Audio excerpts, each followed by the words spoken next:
respond. So there was an event that Dr. Jamal Bryant and his wife, Dr. Carrie Bryant, attended, and she wore her a nice dress, and she was dope, and her hair was flowing, and she was looking good. And guess who was online attacking her?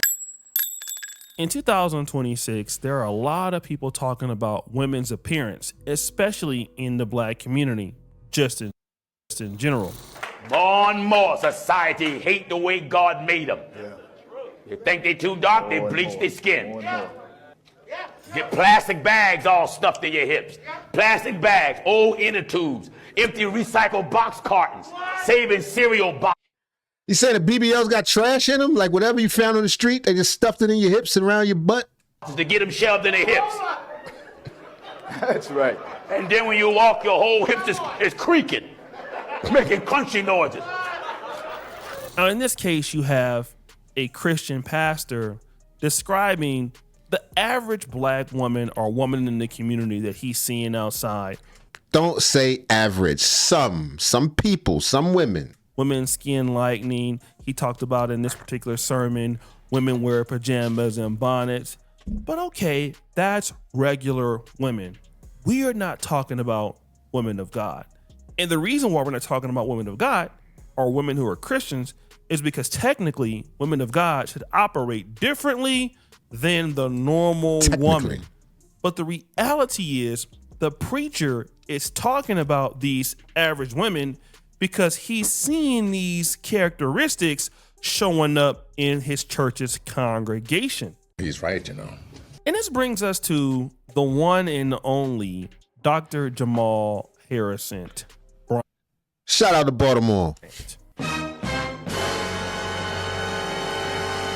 On December 20th, 2025, Dr. Jamal Harrison Bryant and his wife, Dr. Carrie Turner Bryant, wore a controversial gown to the 2025 United Negro College Fund Atlanta Mayor's Mass Ball. Now, this dress was very, very interesting because it seemed like it was showing skin. And you got to understand, not only is Pastor Jamal Harrison Bryant in the ministry, Dr. Carrie Turner Bryant is the co-pastor of New Birth Missionary Baptist Church. So she is also in the ministry. And so for many people, this is unbecoming of a person that's supposed to have a role in the church. Between December 20th and December 31st. Yeah, first of all, I thought it was going to be worse than this. The outfit is just flesh toned. It's not even sheer. It's not even see-through. It's a formal gown. It's just flesh tone.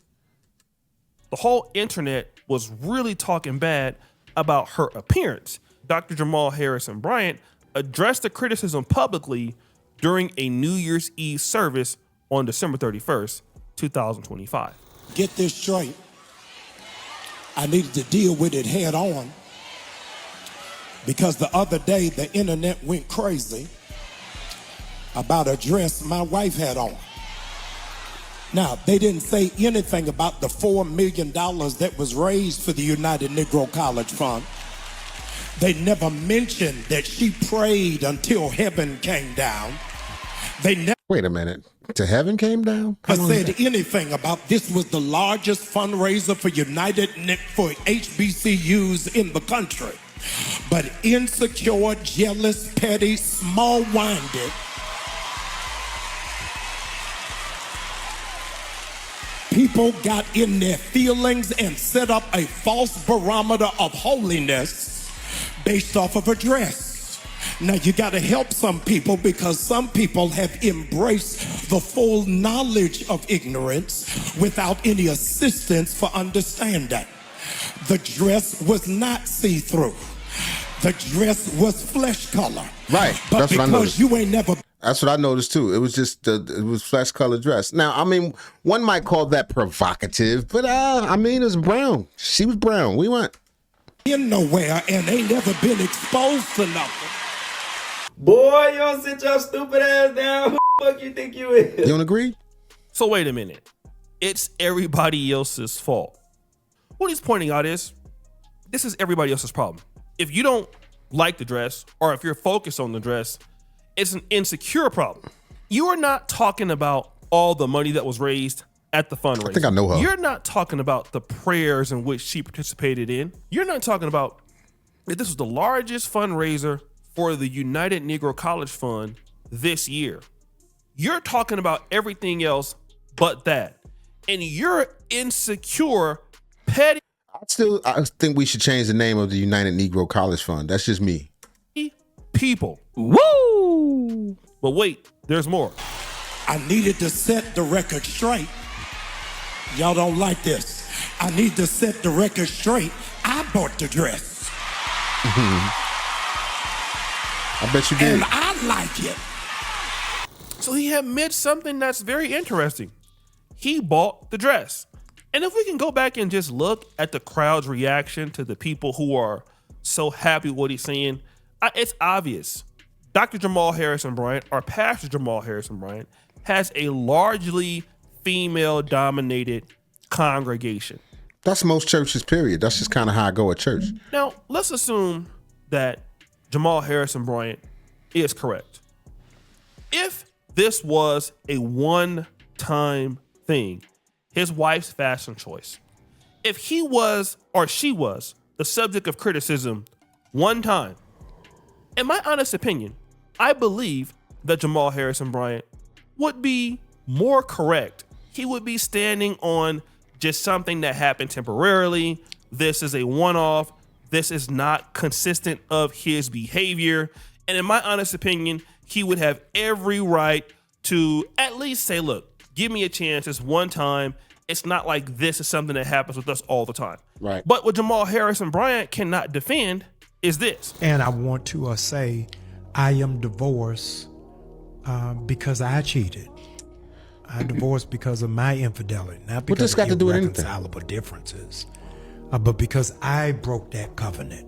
And so I had to go through a healing process for myself on what is it that was in me that would go outside of the bounds of my covenant, my agreement, and to risk my family for somebody. Johnson was talking to you. Come on, this is not, this ain't rocket science. It's been going on for millions of years. Johnson was talking to you. You got caught up. That's what it is. Never wanted to be with. Yeah. So I say to men all the time, one of the mistakes I made is my first attempt at monogamy was marriage. So not only did you cheat on your first wife, Giselle Bryant, you also got somebody pregnant within your church, okay? Right. This is what happened at the Empowerment Temple AME Church in Baltimore, Maryland, okay? He was the pastor there for 18 years. He got somebody pregnant as a church pastor. Yeah, but what this got to do with this lady and her dress? The divorce. Jamal Harrison Bryant fathered at least one more child outside of the ministry, refused to publicly talk about this, okay? So this behavior with Jamal Harrison Bryant with infidelity, sleeping with women, I've had several stories of people that I've heard about that said that they have seen him out with several different women. I have a brother of mine here in this business whose wife was the best friend of a lady that Jamal Harrison Bryant was sleeping with. My buddy went and checked Jamal Harrison Bryant and his status as a pastor. So the issue is that while Jamal Harrison Bryant is trying to defend this as a one-off, this is something that is a part of your behavior that we have seen from you at least in the past 2 decades. Damn. And He ain't perfect. those aren't the only criticisms.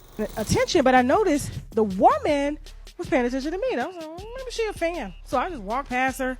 You know, they say something, I don't be like, hi, I'm Tasha K. And I walked past her and she was following me as I walked. And Jamal walked up, Jamal Bryant, this was Pastor Jamal Bryant. And he has since confirmed that he was in Fort Lauderdale because he unblocked me after he blocked me right after I posted on Twitter where I had seen him in the hole at the Dr. BBL hole. Okay? As we walked, they was holding hands. And so you don't hold hands with your friends. This was late at night. This is your woman. And I have several sources that have confirmed with exclusive information. To give full context to this, Right, it's another Tasha one. K lives in Atlanta. And now Jamal Harrison Bryant was in Atlanta. She happened to be out in a very exclusive area, and she noticed that somebody was eyeing her. And she didn't know who the person was, thought, hey, this is a person that watches my channel. And come to find out, this individual was Carrie Turner Bryant. Then she saw the fact that, hey, she's with Jamal Harrison Bryant, and they're holding hands. Now, remember, they're out together late at night. Jamal Harrison Bryant is the pastor at this time. But wait, there's more. And I have So Carrie Turner Bryant is not his wife at this time? I don't understand. Oh, it's just Dr. Carrie Turner, not Carrie Turner Bryant. My bad. Got him confused. He got a type. He want a BBL version of the church. Okay, I get it. Sources that have confirmed with exclusive information that not only this is your woman, she has been your woman since 2017. Woo! She's confirming that, listen, this person with the BBL, that Dr. Jamal Harrison Bryant was with her since 2017. He officially made her the co-pastor, then officially married her. So we already know what's going on, Doc. You were clapping those cheeks at least since 2017 without being married. What? Let's get back to this whole idea of her being a pastor with the BBL. Again, there is no law against a pastor having cosmetic surgery. No. But the one thing that I will point out is that usually people get a BBL to improve their outer appearance. And when you have a BBL, what you're trying to do is to attract attention to yourself. For the most part. Now, if you're a person that is a model, if you're a person that is a singer, it could be said that the pastor like him wild. He like a certain quality of he want a vixen. He want a video vixen. So he trying to keep himself focused on his wife. Maybe she BBL'd it up. I'm not saying that's the move I would personally choose, but it makes sense. Yes, I could understand that. But if you're a person in the ministry, well, then the attention should be on God. This is the reason why preachers historically wore pastoral robes, choir members wore choir robes, to be in unison, so that when the pastor preached or when the choir sung, the focus would be on humility, uniformity, organization, and focus on either the word of God being preached or the message through preaching or ministry of song. But see, that's the thing. Christianity is so flexible these days. The rules are what you like them to be, as they fit. God knows my heart and all this other stuff. I think that's why so many people, particularly men, are steering away from the church, because it's like, what are the rules? What is religion? What do we do religiously? What are our standards? What's acceptable? Apparently, everything. What we have seen now is that a pastor like Dr. Carrie Turner, when you get a BBL and you wear a form-fitting dress that's almost see-through, you're not carrying yourself as a person who wants to represent God. You don't want to bring the attention to God. You want to bring the attention to yourself, but using God as the platform to attract this negative attention. When God is supposed to be more or less, or at least the ideology of God in the religious setting is spiritual, you're using the spiritual platform to transition that energy into what you look like physically. And that is the problem that people have. Maybe that we can't explain it in the way that maybe I've tried to do so, but that's typically it. And even people who are non-Christians or people who don't go to church can see it. His girl is put before the congregation and she preaches with a BBL. Now, this is your boy, Corey Holcomb, preaching it. They're trying to make dudes pay attention. But it gets worse. You said you wanted more men back in the church. You try to bring the guys back. We talking about the word. I'm not nobody who knows the Bible back and forth, but I know much. I know enough about the Bible to know that this is all foul behavior if you're preaching the Bible to people. He said, listen, A person that is doing this has no business teaching the word of God.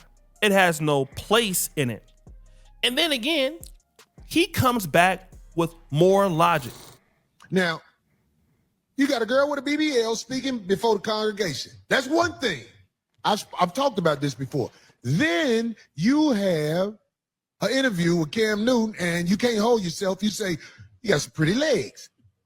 And next week, you speaking at a church where there are men, not one, not two, men walking around the church in high heels. Let me tell you something. What? If you at a church and there is a man in there with high heels, you might as well have gangbangers throwing up Crip signs, blood signs, and every other sign as the... Facts. It's the same. It's just as it's debaucherous. Same amount. I see. Y'all's logic is strong. He's saying something that is very unique. Number one, if you have one incident, that's fine. He talked about the Cam Newton interview in which he said that Cam Newton's legs were sexy or nice, which should be inappropriate for a pastor to say that, right. At least, especially publicly. He talked about the situation with... I think it's even worse privately.